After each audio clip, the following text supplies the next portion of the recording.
Coucou tout le monde, j'espère que vous allez bien. Aujourd'hui on se retrouve pour une nouvelle vidéo, ça fait super longtemps que je suis pas venue par ici. J'en suis désolée mais on va essayer de rattraper tout ça cet été et de retrouver un vrai rythme et de vous reproposer du contenu sur cette chaîne.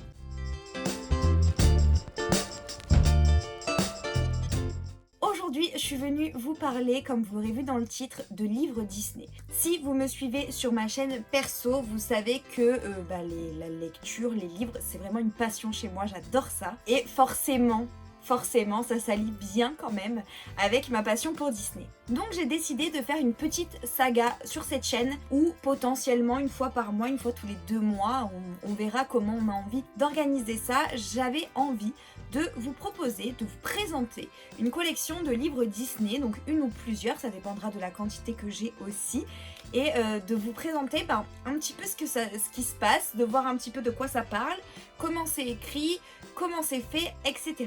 Donc aujourd'hui on va se retrouver pour parler de la première saga Disney en livre que j'ai envie de vous présenter sur cette chaîne. C'est parti, on commence. Donc la première saga dont j'ai envie de vous parler, c'est une saga qui est des éditions Hachette Rose, qui est en partenariat avec Disney, donc il y a la licence Disney, ce n'est pas juste inspiré, c'est vraiment calqué sur l'histoire de Disney. Ils sont absolument tous écrits par Serena Valentino, donc pour ceux qui connaissent, vous avez compris de quoi je parle.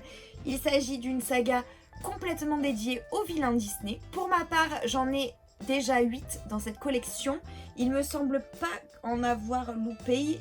Je sais pas s'il y en a peut-être un dernier qui est sorti, mais je crois pas qu'il en manque plus dans ma collection. Donc c'est parti, je vais d'abord vous présenter tous les personnages qui sont concernés par cette saga. Donc pour le tome 1, on est accompagné de la méchante reine de Blanche-Neige, dans le livre qui s'appelle Miroir Miroir. Ensuite, on va être sur l'histoire de la Bête, donc c'est son titre en plus.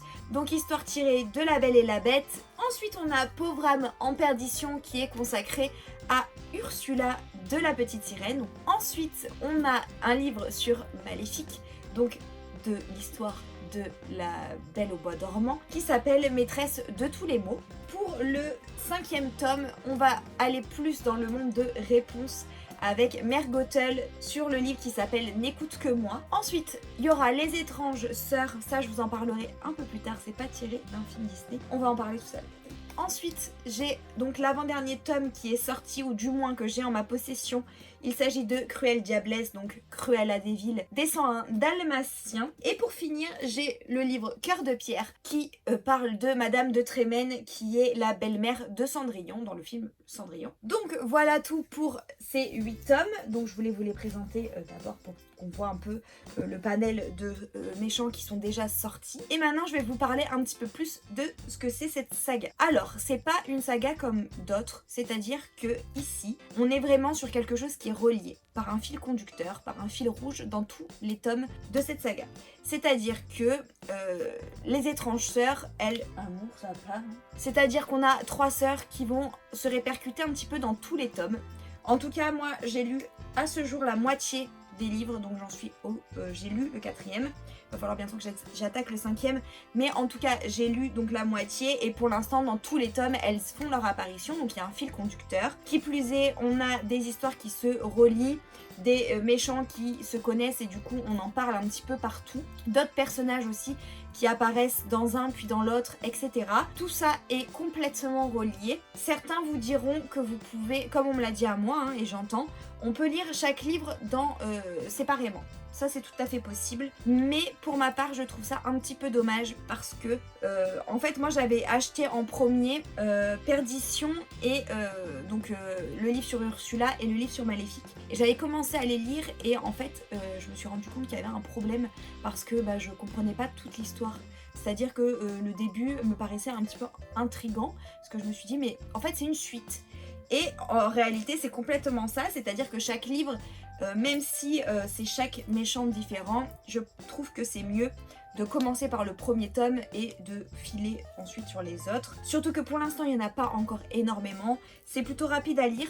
vraiment. C'est vraiment bien écrit et en plus l'histoire est assez captivante. En tout cas moi je conseille cette saga. Et en ce qui concerne les 4 premiers livres, donc les 4 premiers que j'ai lus à l'heure actuelle, ils sont vraiment top. Pour vous expliquer aussi un petit peu comment ça se passe dans chaque livre, alors on part du méchant et on va parler, alors pour chacun c'est un peu différent. C'est-à-dire que on peut parler de avant qu'on ne soit dans l'histoire des dessins animés. On peut être complètement dedans, ou alors un petit peu après, et il y en a où c'est carrément un mélange. C'est-à-dire que par exemple Miroir, si je me rappelle bien, on a le avant la Blanche-Neige et les 7 nains, le pendant Blanche-Neige et les 7 nains et le après Blanche-Neige et les 7 nains. Et c'est un peu le cas pour tous finalement, c'est-à-dire que on va avoir des petits passages de leur vie de avant, de comment en fait ils sont devenus méchants, parce que un peu comment dire, ce qu'on essaye de nous faire ressortir dans ces livres, c'est qu'on ne naît pas méchant, qu'on le devient.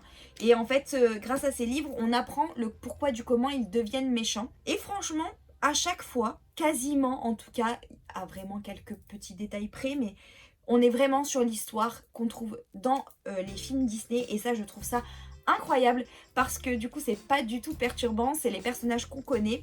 C'est l'histoire qu'on connaît. Alors il y a des petites choses où forcément l'histoire nous surprend un petit peu. On s'imaginait pas ça dans nos têtes.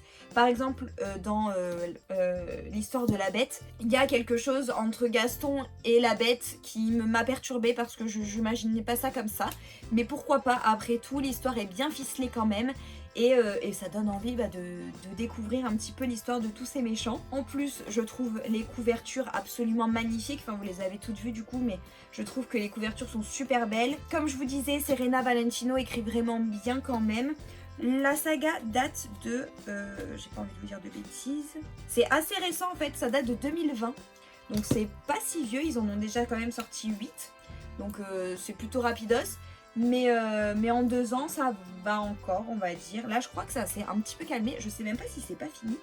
Faudra que je me renseigne et je vous le mettrai peut-être en commentaire épinglé sous cette vidéo, comme ça, ou dans la barre d'informations. En tout cas, si vous avez déjà lu cette saga, n'hésitez pas à me dire ce que vous en avez pensé, lequel vous aimez le plus.